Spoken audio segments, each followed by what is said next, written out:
దొండకాయలు తినడం వల్ల పిల్లలకు సరిగా మాటలు రావని, మందబుద్ధులుగా మారుతారనే అపోహ ప్రజల్లో ఉంది. దీనివల్ల పిల్లలకు దొండకాయలు తినిపించే వారి సంఖ్య తక్కువ.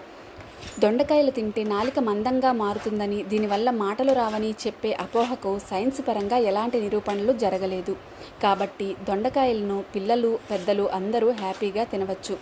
దొండకాయలు తినడం వల్ల పిల్లల్లో మలబద్ధకం సమస్య తగ్గుతుంది.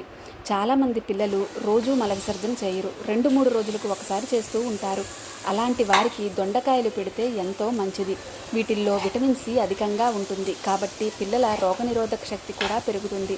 చర్మానికి మెరుపు కూడా వస్తుంది. ముఖ్యంగా దొండకాయలు అన్ని సీజన్లలో లభిస్తాయి కాబట్టి అన్ని సీజన్లలో వచ్చే వ్యాధుల నుంచి ఇది రక్షణ కల్పిస్తుంది.